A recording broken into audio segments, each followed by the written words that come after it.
to the latest episode of the Be Better podcast. And with me today, I have the amazing Kylie from AWWA Period Care. Kylie, how's it going? It's going good. Thank you, Tim. Kia ora. Excellent. It's always going good because we're growing good. You're growing good. There's just good everywhere. It's just fountains of good.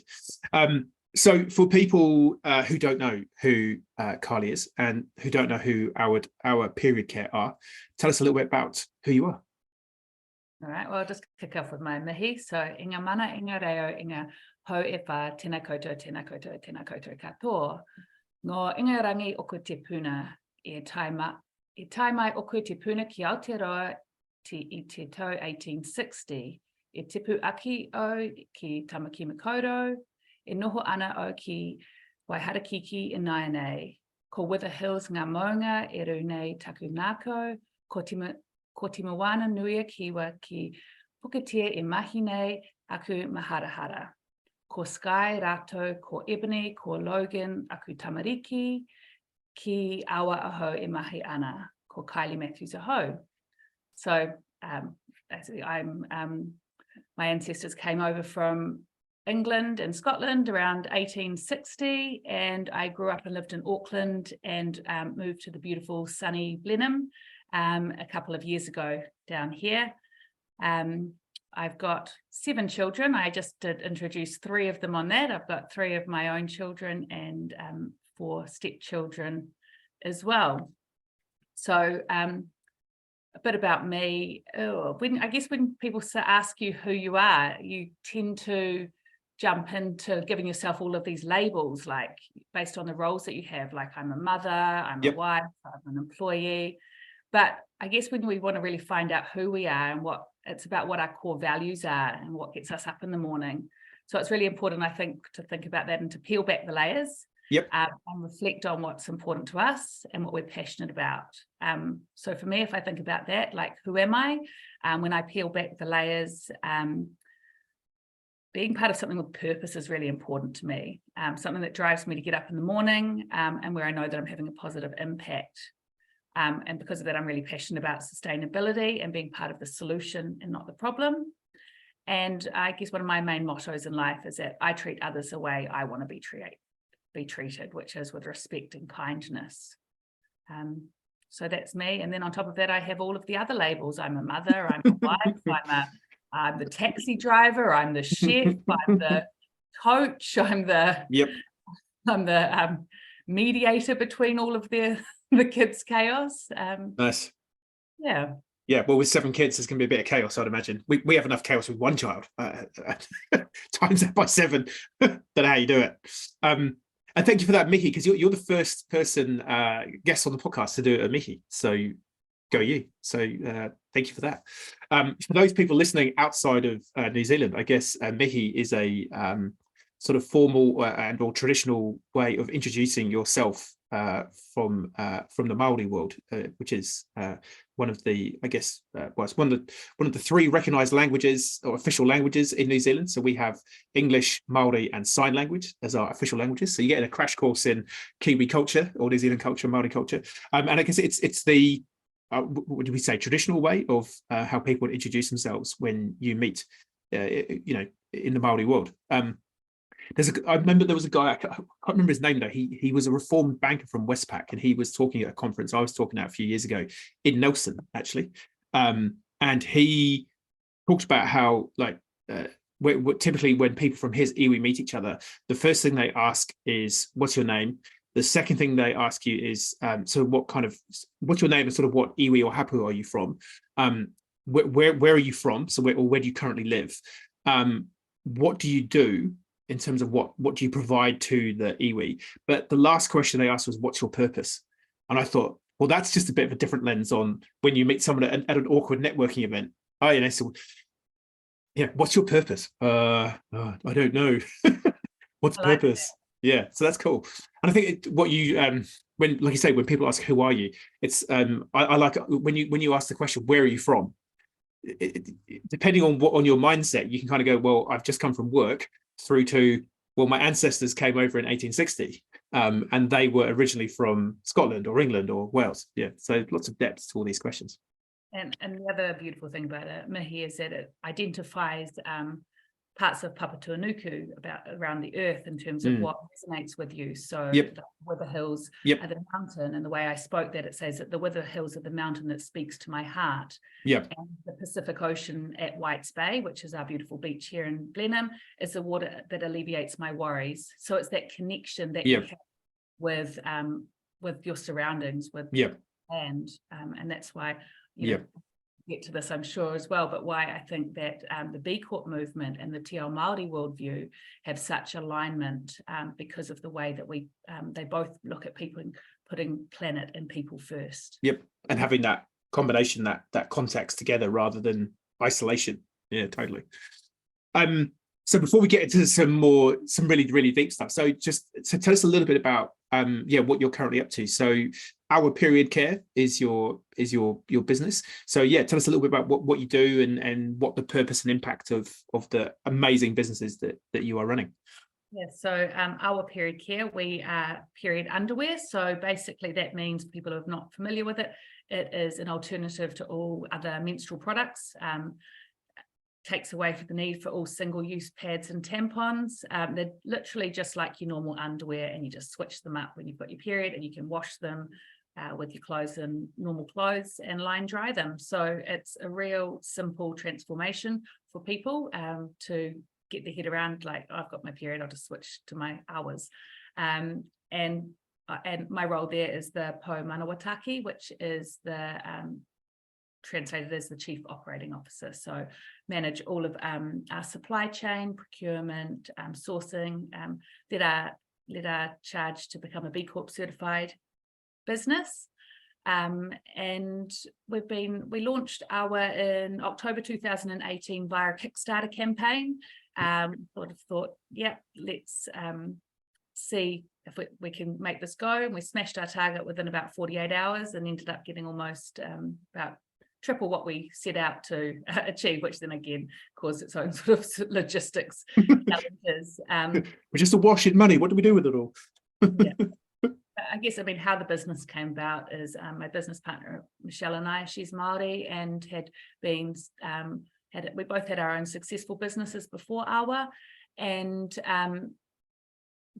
Michelle had been looking and studying like rongo, like natural Māori healing, and had been diving deeper into her journey into the Te Ao Māori world and learning about her whakapapa, and was exploring pre-colonization, how Māori manage their ikura, which is your period. And for me, between us, we've got 4 daughters, and we wanted better for our girls. We didn't want their introduction to period products to be single-use pads and tampons. We knew that there was better out there, and we went and did this research. And I had a business prior to AWWA called Kai Carrier, which was reusable food pouches and packaging to take away the need from all single-use packaging. So for me, I've been so passionate about sustainability and recognizing that we're only the guardians of Papatūānuku, and that it's incredibly important that we're nurturing, and we're doing everything that we can to hand this planet down to our children and our grandchildren in a better state than what we got it in. So we joined forces and created AWWA. Nice. And here you are. That's cool. Super cool story. And had you been as immersed in the sort of Te Ao Māori world as well as Michelle, or was that something that Michelle has she brought you on that journey? Yeah, what was your sort of connection with that side of it? Yeah, I've always been really passionate about Māori, the Māori worldview, and in my previous role before starting businesses, I was a social worker.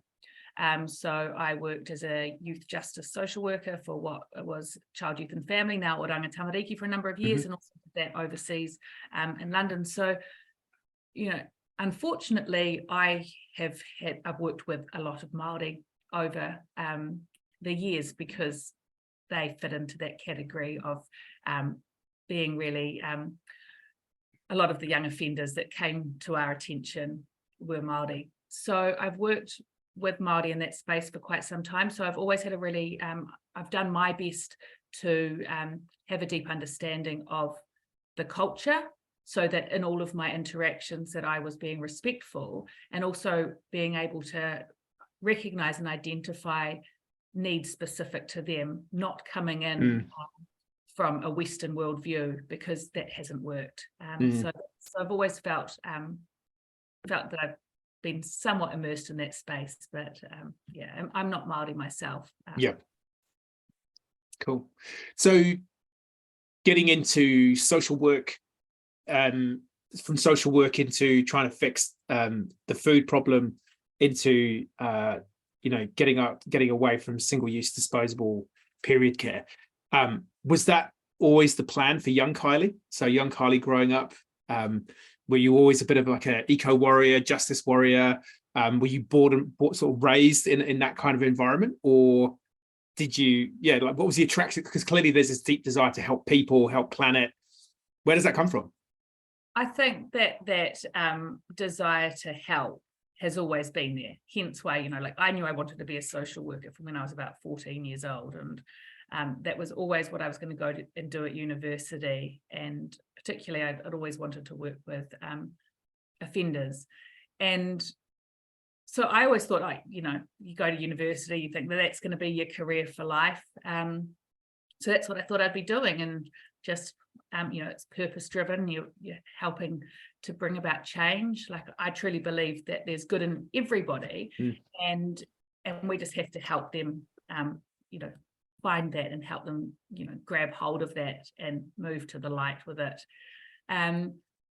I was really fortunate in my childhood of having, the good old Kiwi batch experiences. We had a beautiful batch up in the Bay of Islands, which was, boat access only. We used to have to row across the bay. Our long drop toilet was sort of a 5-minute walk up into the bush. This is before the days of solar shower. So if it was no hot water, if there was no sun out, you had a cold shower. Yeah, and just deal with it. just all days just down on the beach, exploring the rock pools, lucky enough to be able to go out fishing. And so I've always had that connection with nature. Yep. And then just as I've grown into adulthood and seeing what's happening globally, I've gone, far out, we really need to do something. Like it almost scared me having children, thinking, well, we'll probably be okay, but what are my children going to be bringing their children up in? The first business idea really came when my oldest daughter was 7 months old, and I had started making all my own homemade baby food, and I wanted to do all that. And it was when those sucky baby food pouches had just started to explode and so popular. And I was like, oh gosh, these sort of look really handy and good, but they're everything that I stand for. Like I was doing all my own homemade food, and I really couldn't fathom throwing out single-use plastic like that. So I remember with her on my hip, I went searching like all of these camping stores, being like, have you got these things that I can put my condiments in? And they just looked at me like I was crazy. And I was like, well, I want this. It must be. There's got to be one other person, surely. Yeah. And so I sort of did research and couldn't find it. And I just remember thinking to myself, I was like, right, if I can come up with a name for this business, I'm going to do it. Like, I had this like head battle. My head was going, you're on maternity leave. Like, you're crazy. You don't know how to say business. The other one was like, no. You're driven and you're ambitious. And like, if you can come up with a name for this, then you're going to have to do this, So I was sitting there and I was like, I had to have the word Kai because Kylie get called Kai, and then Kylie right. food as well. I was like, love it. And like literally after a seconds, I was like, Kai carrier. And I just remember going, crap, now I've got to start.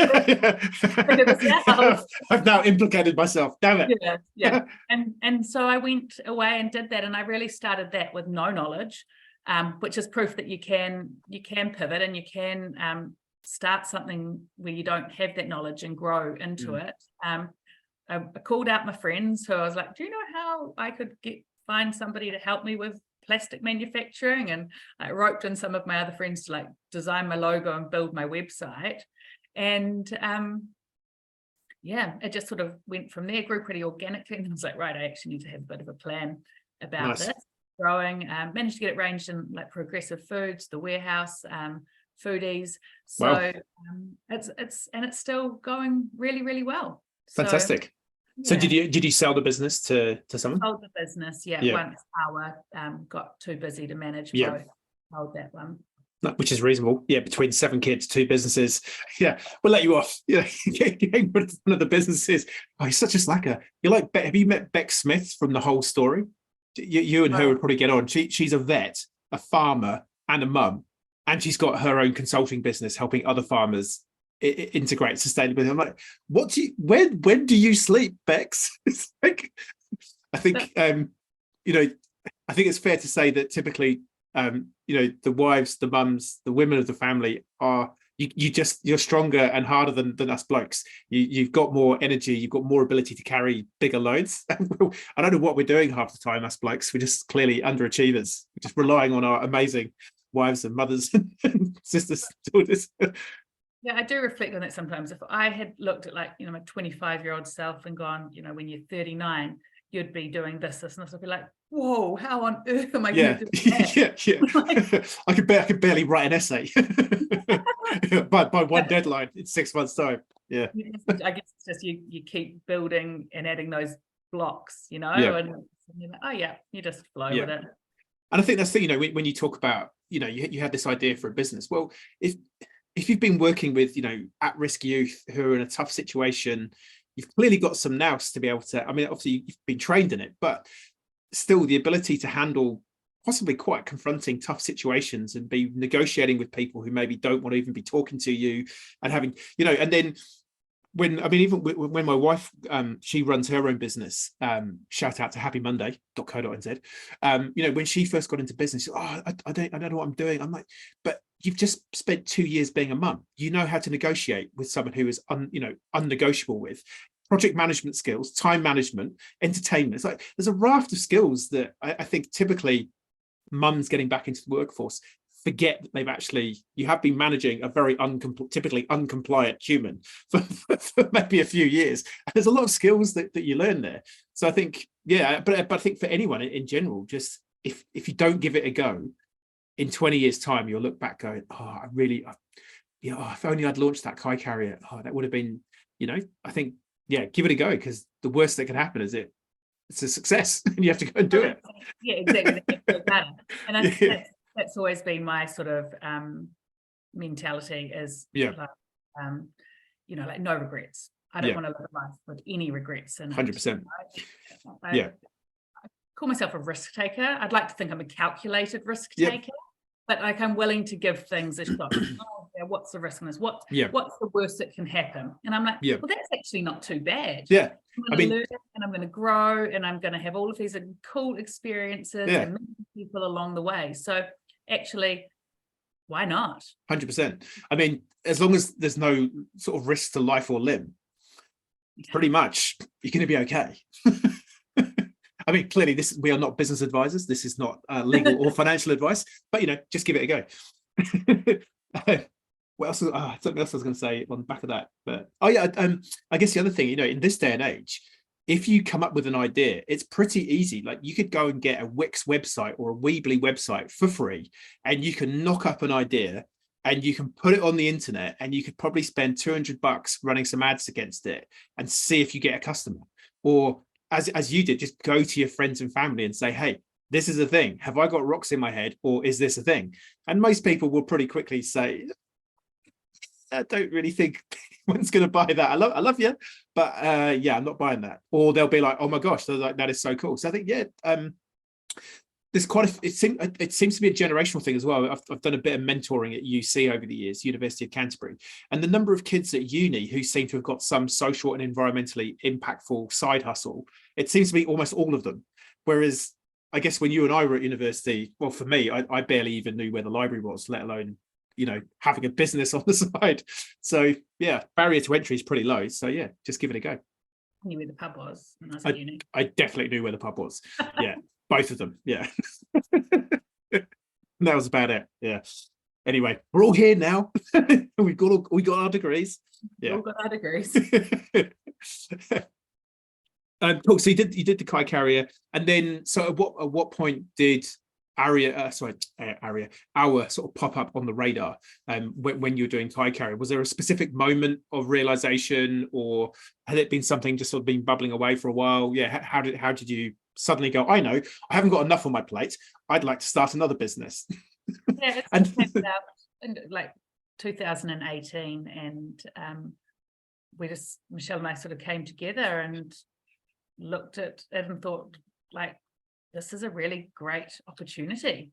Like, I remember us in those early stages, like, and B Corp was on my radar. I was literally like, well, it's got to have this sort of, we're creating a sustainable product, but like, let's take that a bit further. Like, through my work as a social worker, having, worked with these families, and the common theme among all of them was poverty, really struggling on that day to day, really struggling to be able to put food on the table for their whānau. And, what resonated with me and what I began to understand is, like, if you can't actually afford to put food on the table, you're certainly not going to be able to afford to purchase period products. And sometimes you've got multiple women in a household, mum, 2 or 3 daughters, and the cost of that's just, it's not achievable. And so what I noticed that then is I was having these clients I was working with, and they were frequently missing school. And when I actually deep dived into that, it wasn't necessarily because I didn't want to go to school. It was because I can't go to school. I've got my period. I've got nothing to use for. And so I had to address that as a social worker and things like that. But then starting this, I thought this is a real opportunity, that period poverty does still exist. It's a real issue. And let's do our part to help eradicate period poverty. And, it's not just about eradicating period poverty, it's about reducing the inequalities between the genders. It's about ensuring that, those who have got their period can still go to work and go to school and are not missing out on that crucial education, or losing their positions because they're having too many days off sick, because they can't explain to their boss why they can't come in again today. And so there was a real need there. And that's what we've done with AWWA, is really help to try and plug that. Nice. And the name AWWA, any significance to that? Where did that come from? So AWWA, spelled AWA, is the Māori word for river or flow. Yep. Traditionally, Māori referred to their periods as Te Awa Atua, which means the divine river.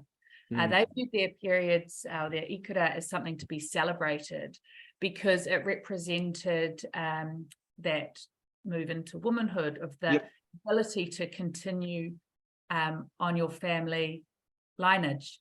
And so when Māori first got their periods, it was a celebration. It was quite often where they would get the tāmoko, and the women were really well looked after when they had their periods, in terms of that the men would pick up the workload, the women would be encouraged to go and take rest, and to do what they needed to do in that space to be able to get through those times. Because as a female, getting your period every month, for some it's worse than others, but like, you'll have these mood swings sometimes, or you like lose it over something, you're like, whoa, and it's like, oh yeah, my period's too. Really? What is this you talk of?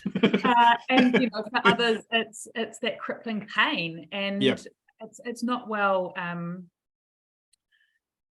It's now with the Western worldview about coming in, like when New Zealand was colonized, and it was they came with the view of your period is like a sickness, it's an illness, so you should almost be ostracized at that time.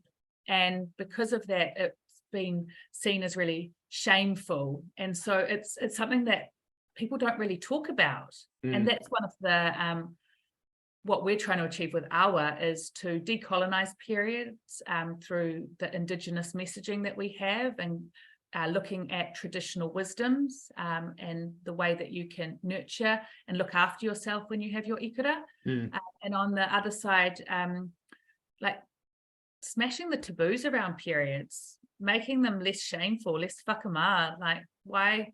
I remember being at high school. I went to an all-girls school and being like, oh, I've got my period, I really need to go change. And like like reaching into my school bag and like trying to shove this tampon up my jumper sleeve because I didn't want anybody else to see that. And I reflect on that and go, what was I thinking? Yeah. Like, particularly at an all-girls school, like exactly 100% of us was experiencing yeah. at the same time as me, but we all behaved like that because that was the way that we don't really talk about your periods. I think what I'm really excited about is with my daughters now is even my speak so openly about it. Like for them, it's just going to be like something that happens just pretty one normal day and just I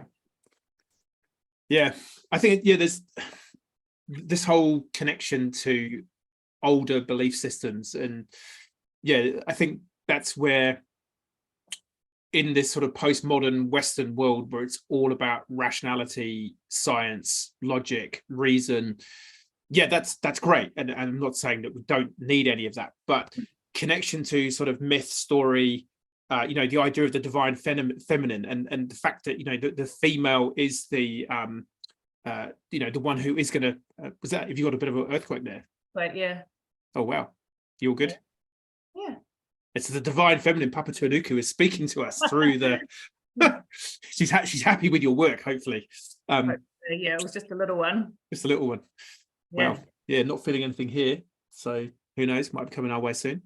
So for those of you not in New Zealand is known as the Shaky Isles. They don't tell you that when you move here, just FYI, so be careful reading the tourist brochures before you move over here, as I did. This connection to the idea of the divine feminine, and that is it is vital, the role that women play in, you are the bearers of the next generation of humanity, and that's the same for any species. Mostly the feminine is the I guess the vehicle, for a better word, of the next generation. And the fact that we kind of don't talk about that or connect to that, it is like you say, that Western sort of democratized world, shame, people's bodies, I guess it's that sort of Victorian British ickiness about talking about anything that we shouldn't be talking about, that we still carry, perhaps that good Scottish Presbyterian basis of New Zealand. And it's not just about destigmatizing and smashing the taboos around it. For us wahine, it's actually about beginning to engage men in this space, because men are the husbands, the fathers, the brothers, the cousins, the uncles.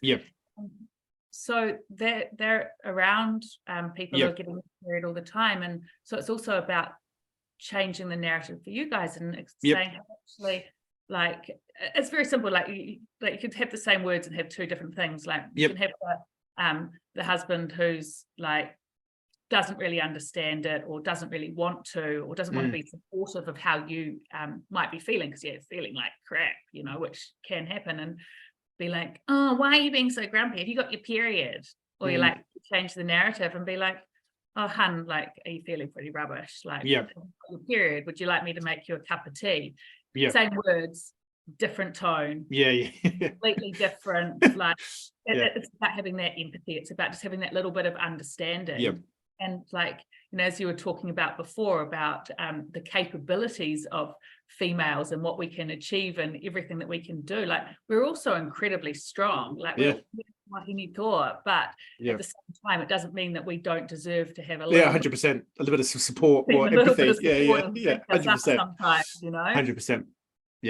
No, I feel like when I live with my wife, my daughter, and my mother-in-law, so I'm in a pretty Eastern-filled world. So I feel like I have no choice but to get on board to a degree. But I like to think I'm a fairly modern guy.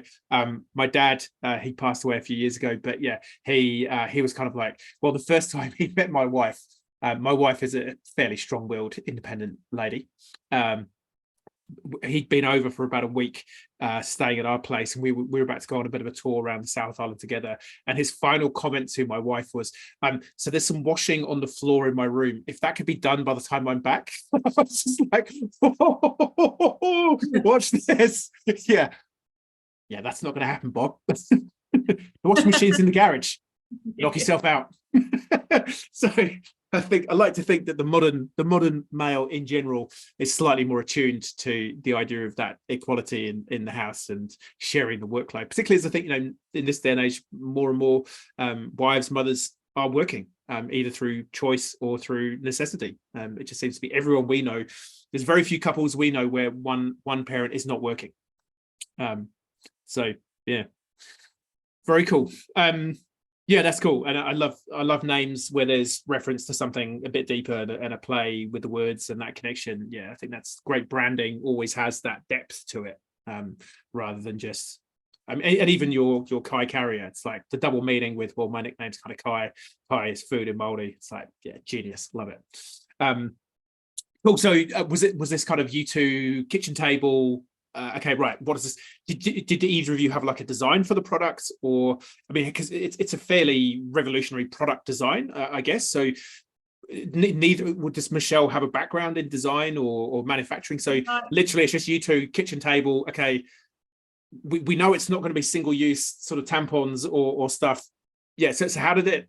Yeah. We came into it. I think the beauty of the business and the partnership and how it's been able to grow is that we came into it with quite different skill sets that, when combined, have been able to create AWWA. For me, with Kai Carrier, I'd already been supply chain management, that sourcing manager, procurement with overseas manufacturers for 5 years. So we obviously knew that we were not going to be getting this product made in New Zealand, in terms of it would not be viable. In terms of the technologies and the fabrics, they would not have been able to be sourced within New Zealand either. So I guess I used the knowledge and skills that I'd had built from my previous business in terms of going out and trying to find potential suppliers. And because it was a new product sort of quite globally, like we got really, we did a lot of research, had some conversations with ones, but landed on some amazing manufacturers in Sri Lanka who completely sort of understood what we were trying to achieve. And we just sort of took it from there, really. We knew what we sort of wanted the underwear to look like, and it was quite fun, like going and looking at other underwear and be like, is that the style that we want, and just rolling from that, really. And Michelle's incredibly good at marketing, and so started to build out that brand story and contacts in the media, and we're able just to really launch it. And it's just sort of grown since then, adding new styles, new manufacturers, continuing to build out from the very beginning what was really important to us. And we made this very clear from day one of any manufacturer that we would consider working with is about our commitment to sustainability. And I obviously a B Corp business, and being able to have a fully transparent supply chain, and needing to know that the fabrics that we were getting were meeting international standards in terms of certification, in terms of certified organic cotton yarns, being dyed in Ecotech certified mills, so that we know that there's no harmful chemicals going in the dyes. And so, we've worked really hard. That's been a process as well, being for them to identify everybody else who's in that supply chain behind them, because they're really just the cut, make, sew factory. They source all of that, but they know what our criteria is for that. Nice. And so a lot of the clients we work with on their B Corp journey, supply chain is the weak link. It's the most what's the word I'm looking for? I guess the area with the least amount of transparency. A lot of people we're working with in the product sector are, we kind of buy some stuff off a guy called Dave in Auckland or in London or LA or whatever. He seems like a really nice guy, but I don't really know where he gets his stuff from. It sounds like you were definitely ahead of that curve in terms of that depth of knowledge and having gone down your supply chain. But a lot of those companies who we talk to are kind of like, we don't really know how to have that conversation with a supplier, or I don't think they're going to give us that information, even if we ask them for it around, do you have certifications and what have you? So what was your experience like? Was it hard to find good companies that were willing to do stuff for you, or was it a lot of effort to find the companies that you've got on board? I mean, I think building strong supplier relationships do take a lot of work. And I think we were just really honest from the beginning about what our expectations were. And off the back of that as well, we've developed a supplier code of conduct, which basically outlines our minimum standards for working with a supplier. And so that sort of covers fairness, that the workers paid a fair and living wage within the laws of the country in which they operate, around sustainability, that they're doing everything that they can around waste minimisation and air pollution and minimising their emissions, respect for the workers, respect for their rights, respect for that collective agreement. And so, we've shared that with our suppliers, and they've agreed to it. And, in the early days pre-COVID, we were lucky enough that we got to go up to Sri Lanka and visit the factory where our underwear are made, and sort of see firsthand their operations and ask questions and spend time with all of the seamstresses, and just really see everything good that they're doing as well. I think, supply chains are a really tricky one. So every time we do like a new order, we're like, hey, please update us. Let us know where the cotton's being sourced from. Are we still getting the recycled nylon from this X factory over here? Hey, if you are, well, we need a new certification to show that they've still got the certification for producing those recycled nylons. And to begin with, it was quite, it would be a bit of back and forth. And we're like, no, like this is what we need from you to work with us. And now they've now actively going out there trying to find suppliers of the raw materials and the fabrics for them that meet our criteria, because they understand the importance of that and working with AWWA. Nice. Yeah, all great. Yeah, I think that's the thing. It's you've got to build those relationships, and you've clearly done the mahi there. So go you. So 2018, you started a business. At what point were you kind of like, okay, we've got something here, this could be a thing? Was that pretty quick, or did it take a bit of time? Yeah, it was pretty quick, actually. It grew pretty rapidly.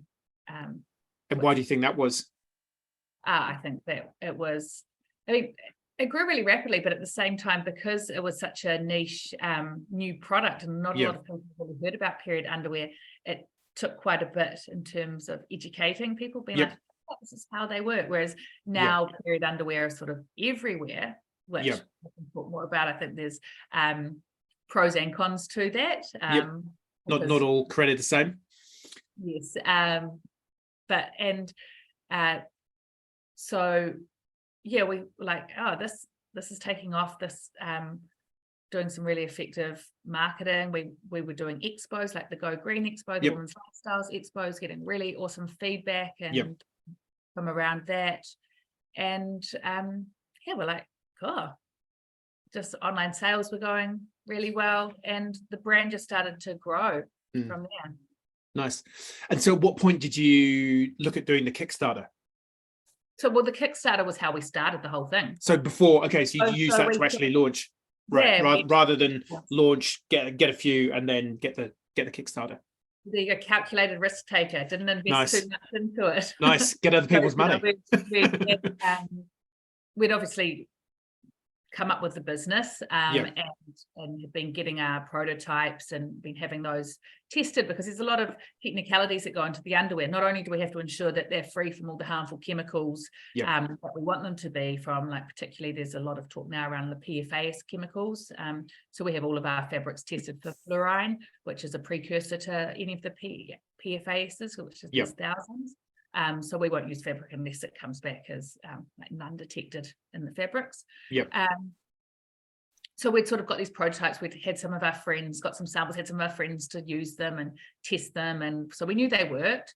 And then we created our Kickstarter campaign, the video that went with it, and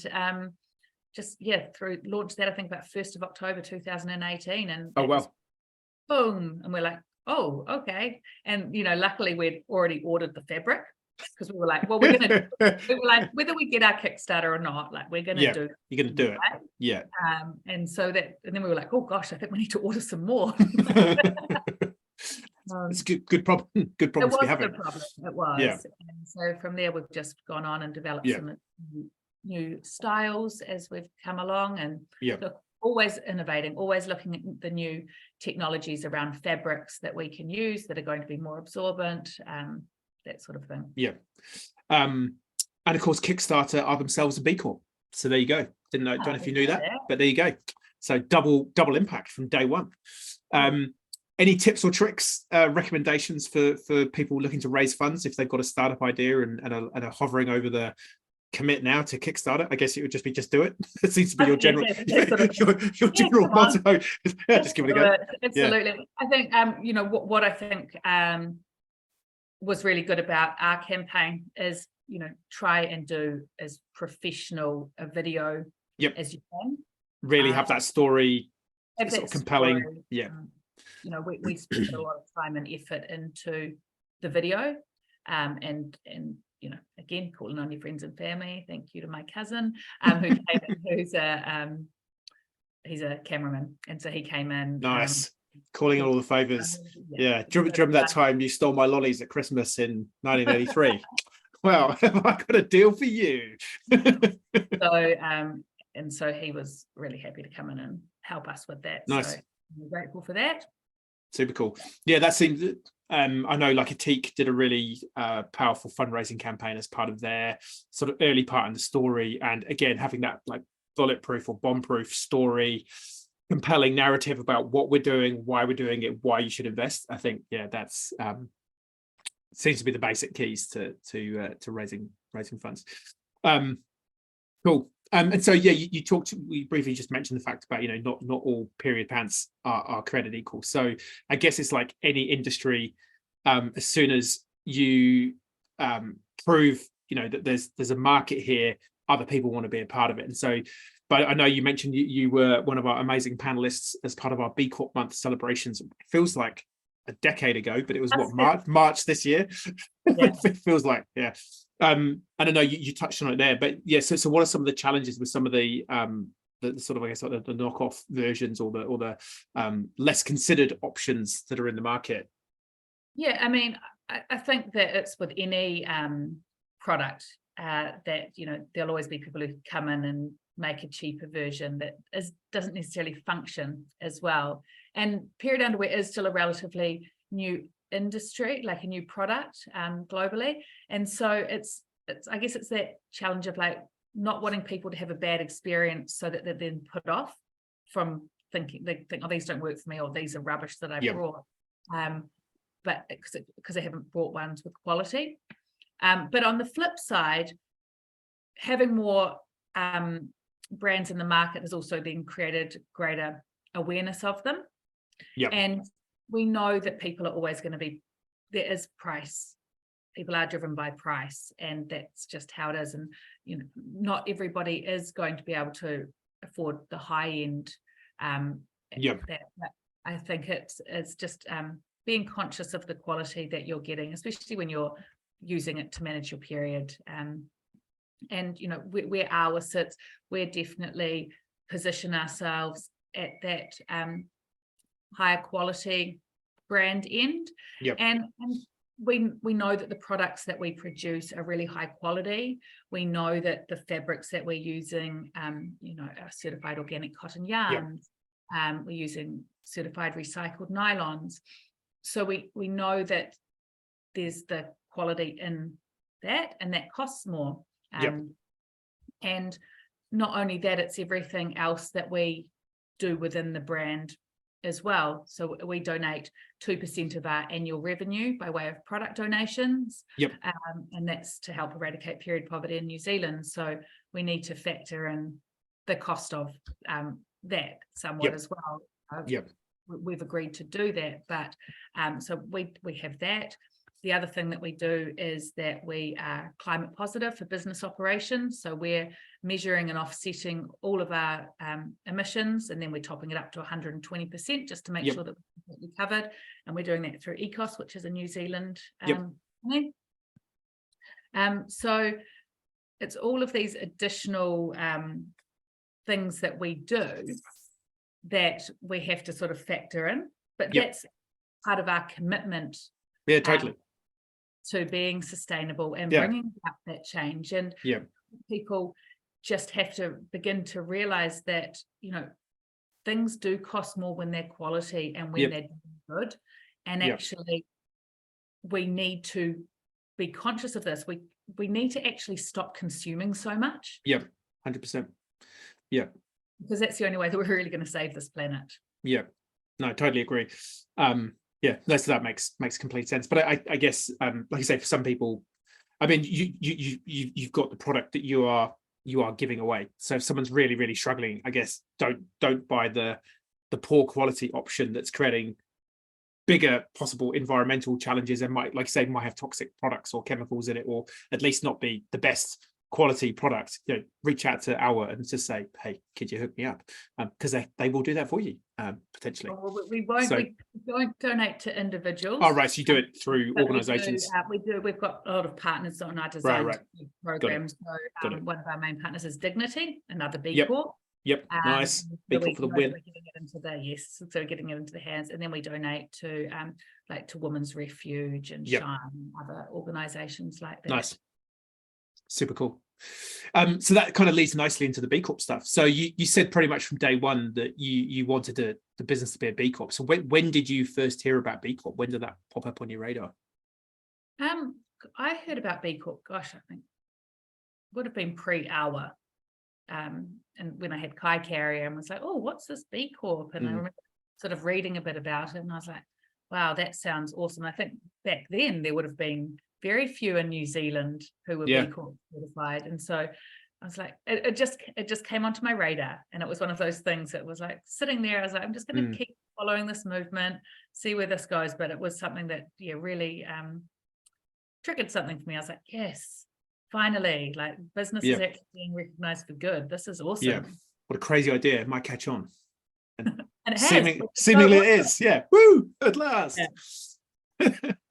So when you started AWWA, did you like have the impact assessment open as you were building the business type level, or started the business then kind of brought the B Corp into it? Yeah, and I knew that I had a rough idea of what was it within the assessment in terms of what we would need to be doing, and we were just naturally doing it with the ethos and like with what AWWA stands for, our values. So it was quite easy. Relatively easy. I mean it's I say it's easy. It was one of those things that I was like, B Corp, I've got to get onto the B Corp, I've got to get onto the B Corp. That because so it was finding the time to commit to doing the assessment, and that was probably one of the biggest challenges doing it for us, because especially in a startup where we're still in startup phase, you've got to be agile and things go really quickly, and you've got to pivot, and you've suddenly got this massive growth, and you've got to build out new systems and change your inventory and like everything like that. And so like, this was a feel good. This was the so that was probably one of the biggest challenges, is finding the time to do the non-urgent. And then when I finally got into that tool, like that assessment tool can be quite daunting, and it's like opening a can of worms. You're like, oh, and if I hit yes on this one, suddenly I've got these new questions, and I'm like, but I'm not sure if that's yes or no. What if I hit, it was really like, and because you're doing it and knowing that it opens other pathways, you really were like, oh, I really need to make sure that I'm answering this question correctly. 100%. The good old impact assessment. But I mean, once we got started on it, it was really exciting and pleasing to see, as we sort of said, about how much we were already doing. How many things we're like, oh yes, we are doing that. And I think what it was really beneficial for our with the assessment is it made us formalize everything that we were already doing to prove that we were doing it. And now the business has got to the size it is, regardless of whether we'd done the B Corp journey, like we would have needed to have formalized all of that. Yeah, 100%.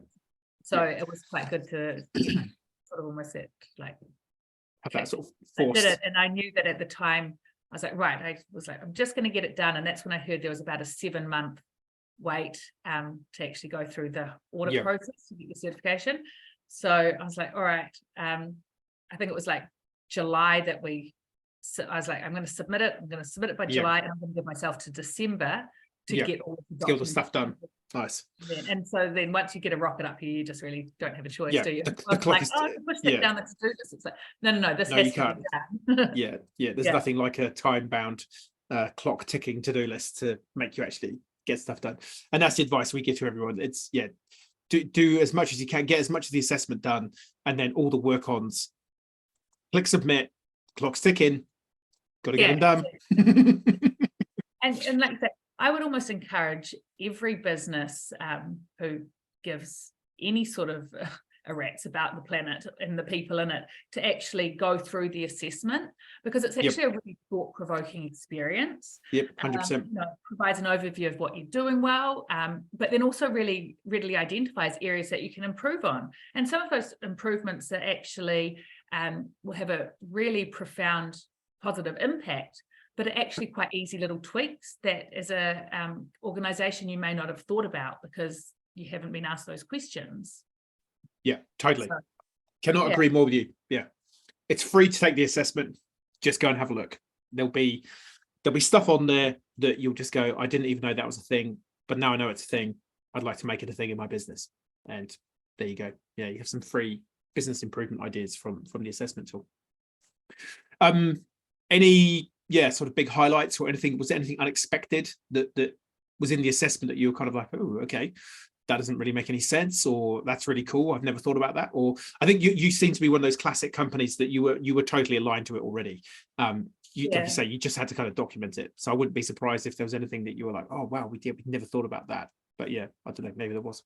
Well, I don't think there was. I think, like we are facing challenges with what we achieved through the impact business model that we opened up. We opened up the design to give one, which is 2% of revenue.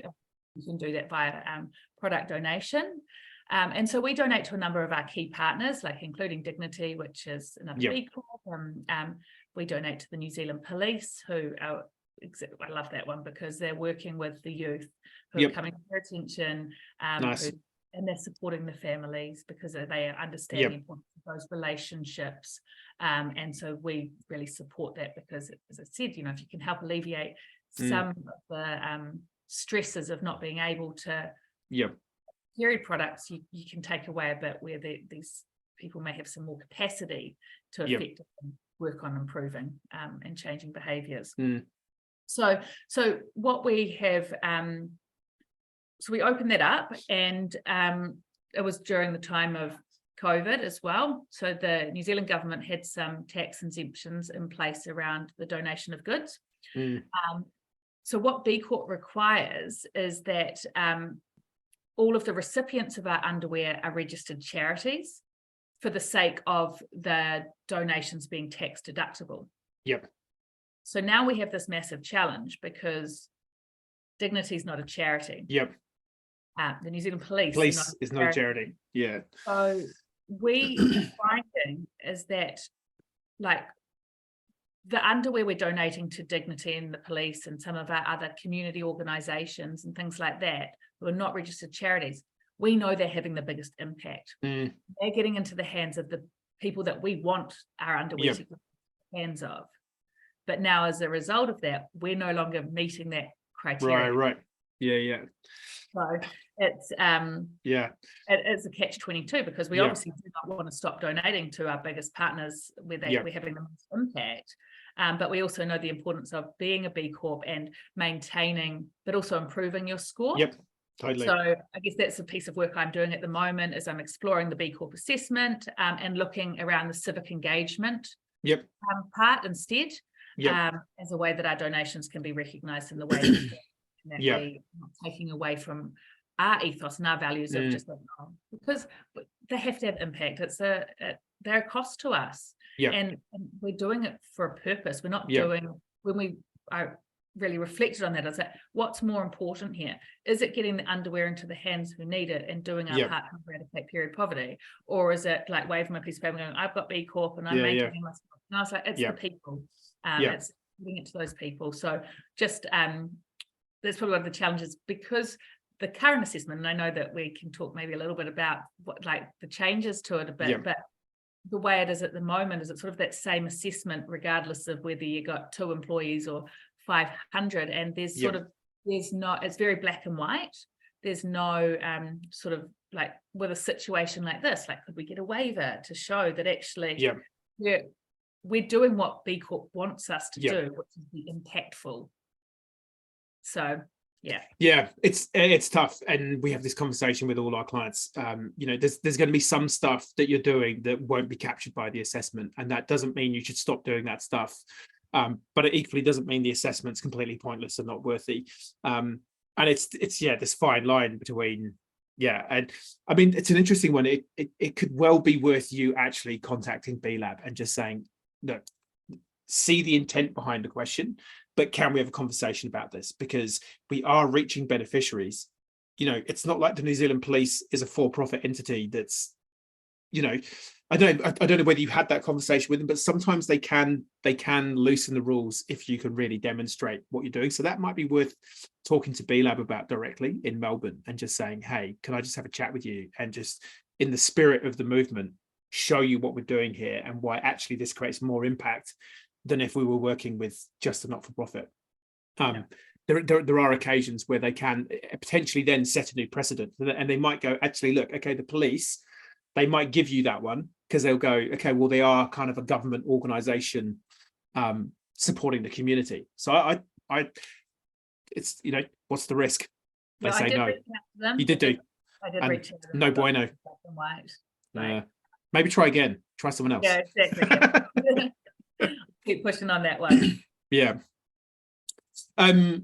Cool. So I guess leads into the update of the standards. So coming through in the next few years, possibly the next 2 to 3 years. There's still no firm dates on it.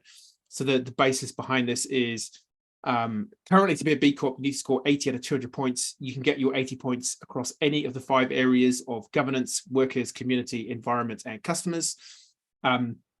Some other organizations, some B Corps have said, well, hang on, you can, I mean, I don't think anyone can game the system. You know, to meet the minimum of 80 out of 200, you're still having to do the work. But one of the sort of, I guess, complaints is probably a bit of a strong word, but one of the critiques or suggestions for improvement on B Corp would be that there needs to be minimum standards that you have to meet across all areas. And so the new assessment looks likely to be 10 sections instead of just 5, with minimum requirements in each one. So thoughts on the new concept or the new model? I mean, I've had a bit of a read about them all, and I actually think it's really a good thing that we're looking at that, because what is now having to be addressed is really core global issues around like climate change and waste management, and inequalities that exist. So, you know, those are addressed in the existing assessment, which actually have them sort of like really laid out a lot clearer. I think that looking at the new tool and framework, it gives more clarity about what you can do and what needs to be achieved. You know, this is the step that probably needs, like, is B Corp almost stepping up and like, how do we make meaningful progress? So by putting these current core issues at the forefront of the assessment, it really provides clear expectations of what is expected of B Corps to improve. So yeah, I think it's looking really, really good from what I've read of it. Nice.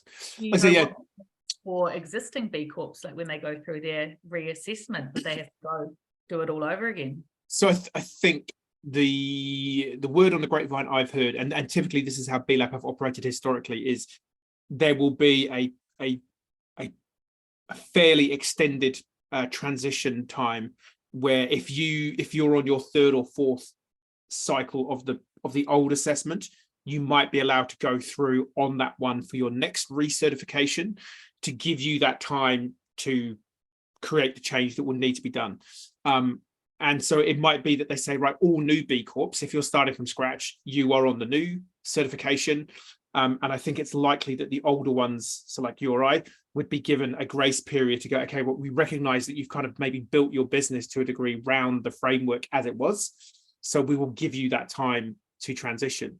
Like I say, my only concern, my only fear is we might lose some of the middle ground businesses who maybe are like, okay, yeah, we're all keen on the environmental stuff, but actually we're just not that interested in our community impact, or not as it, it's not a focus for us, or it's harder for us to connect to community impact. And yeah, whereas at the minute, you can have a company who's all in on their environment and all in on their workers, but we're not doing so much in community. They can still be a B Corp and they can still be part of the movement, but then they could be influenced over time to then think about doing more in their community. Whereas I think that's my only fear, is that we might lose some of those middle ground businesses who aren't committed across the whole all 5 or 10 areas. But we will see. Willing to be proven wrong, but yeah, that's my only reticence around it. Whereas I think at the minute we can, most people can see something in the current assessment that they really buy into and commit to, and it's like, great, let's focus on there for now, and then let's work on you being better next time around in other areas. So, but yeah, we will just have to wait and see. So what does being a B Corp mean to you? I think for me personally, like, I feel incredibly proud of having achieved that. To be part of a movement that really prioritizes people and planet. It really resonates with like my core personal values of wanting to give back, wanting to look after Papatūānuku. And I certainly don't take the position of being a B Corp for granted. We've sort of had conversations on the side of this, like, this is a space I'm incredibly passionate about. And this space I really want to work in, and support and encourage other businesses to, even just as we were talking about, like, take the assessment, start on the journey and challenge their way of thinking and their way of doing business, because we really do need to make some fundamental changes to the way businesses are done. And AWWA is proof that you can prioritize people and planet and still be profitable. Yep. We just need to encourage more businesses to really start looking at how they can do it differently. And it starts at governance up at the board level, and being able to have conversations in the boardroom, and boards should be, directors at these board meetings quarterly should be even more frequently talking about like the impact of climate change on their business, doing their risk assessment on this, because whether it's your supply chain that could get up the doozy, if your infrastructure, if your buildings are at risk from flooding or severe weather events, like, it's something that every company needs to be thinking about. Yeah, it needs to be on the risk register for sure. And I think I can't remember if it's been published yet, but we had a great conversation with a good mate of mine, Tim O'Brien. He's a B Corp guy based in Brisbane, and his whole ethos, he wrote a LinkedIn post a wee while ago saying, purpose statements are dead. We need to get rid of the idea of corporate purpose. It needs to be about impact focus. And when I first read his statement or his post, I was kind of like, I'm not sure I kind of totally agree, but we did a podcast episode on it, and having really been thinking about it, I now like totally get what he was saying, and I agree. It's, if the focus of your business is not creating a core positive social or environmental impact, then kind of what are you doing? And I think that's going to be the lens that business is being put through increasingly. My favorite contra example, I talk about it all the time, is the pooch selfie.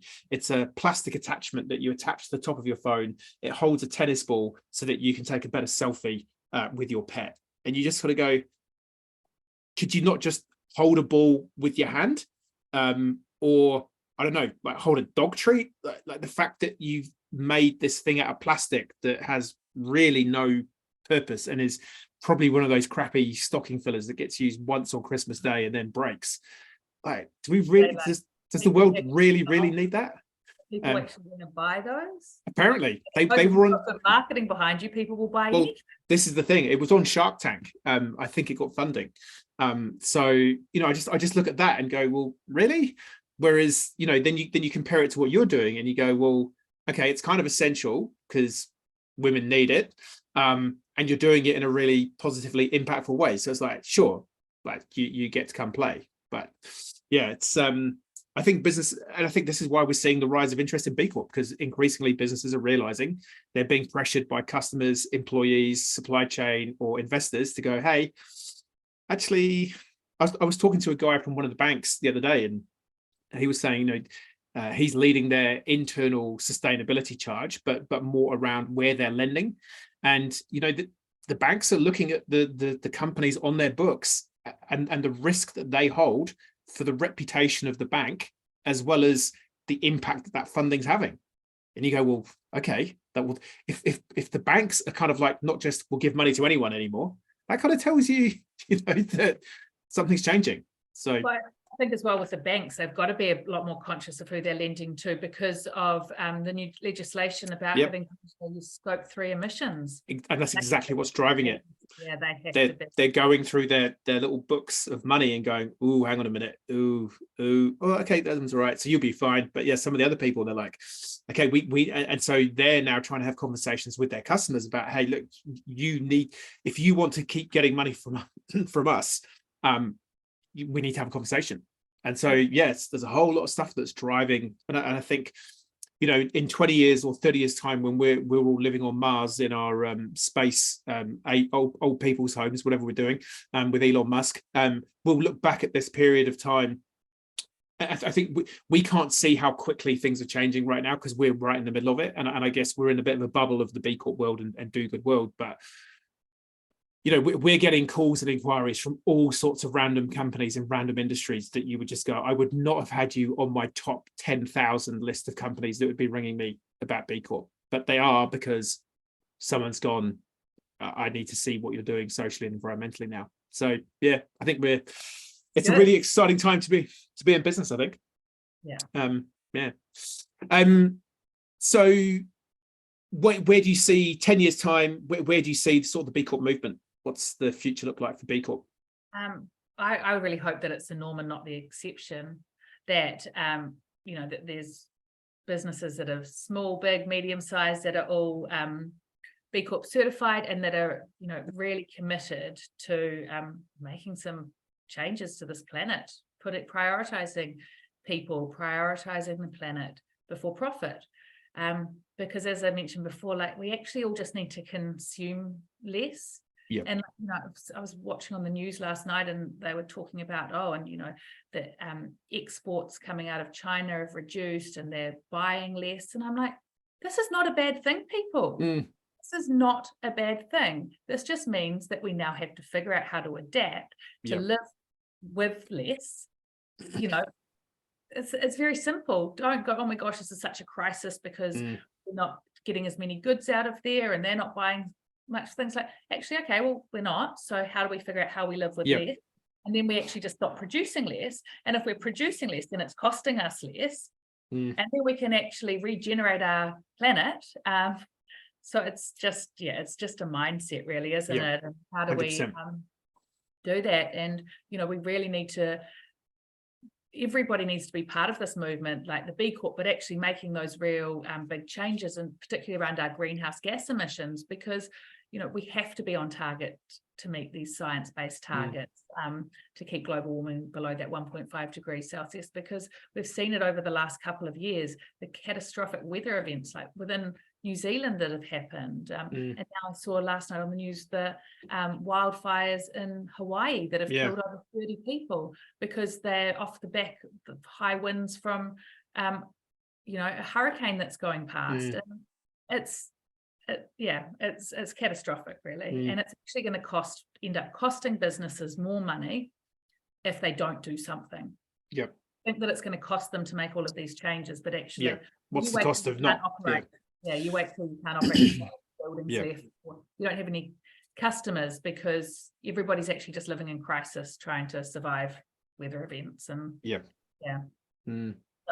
I mean, on top of that as well, I guess it's about letting everybody know about the B Corp movement, and really, as I sort of said, shifting that mindset away and profit at the expense of others. And Yep. it really is just the benefit of a few. And it's about looking forward to like lifting everybody up, and giving everybody opportunities to thrive and prosper, because that's actually what's going to create a successful, happy world. Yeah. What a crazy idea. It might catch on. Let's hope so. I think we're both doing our best to make that become a reality, that's for sure. And so what's sort of new and exciting on the horizon for AWWA? Any exciting new products that you can give us a sneak preview on, or is that all commercially confidence that we're not allowed to say? We launched a new product last week. So our boxer brief has proved to be incredibly popular. It started just in the black, and now we've released 3 new colors in the last few months. We've got it in a grey marl, a rust, and denim blue. So nice. Yeah, I think one of our points of difference is that we've worked on over the last couple of years is releasing matching bras and right. bralettes. Nice. Because, you know, women do like to wear matching sets. Yep. Makes you feel good. And we're like, well, why shouldn't you be able to wear matching sets when you've got your period too? Yeah. And feel good then? So, you know, yep. that's what we've been doing about looking after ourselves. So we can feel nice in our underwear all every part of the month. Then why not? Yeah. Go you. Well, super cool. Well, we're pretty much at time. I think that's been a fantastic chat. That's don't tell the others, but that's been one of my favorite podcasts that I've done. So go you. We talked about before, you're going to go skiing on the weekend now because you're trying to get back on the ski bug. So hopefully you get back into some skiing. More than happy to take you up to Mount Hutt at some point. And we've got a mutual friend in Catherine van der Meulen. She's a bit of a ski bunny the last couple of seasons. So maybe we should do a triple impact day of skiing, and we can justify a day off by just talking about B Corps and impact and stuff. Call it a work day. We'll expense it as a work day. Corporate ski day. But yeah, unless there's anything else you want people to know or mention, I feel like we've covered some good ground. Over to you. Anything else? Covered some pretty good ground today. Yeah, super cool. Well, thank you so much. Hopefully there's no more wobbles for you from the earthquake machine. Papatūānuku hopefully is happy with our conversation. We're on your side, Papatūānuku. Treat us kindly, please. We'll treat you kindly with respect, and we'll all be all right. But yeah, I just love interviewing people like yourself who genuinely doing the work. You can just see that the commitment is so deep. You're doing really good stuff. Excited to see what your next 5 businesses look like over the next 10 years. Watch this space. Cool, awesome. Thank you, Kylie, and we will catch you soon. Thank you, Tim. Hey, it's Tim here, that B Corp bloke from Grow Good. If you want more content on purpose, B Corp, how to do more good in the world as an individual or a business, then you know the drill. Hit the like and subscribe. Check out some of our other videos. They're probably floating around here somewhere. You know how it works. Thank you so much. See you next time.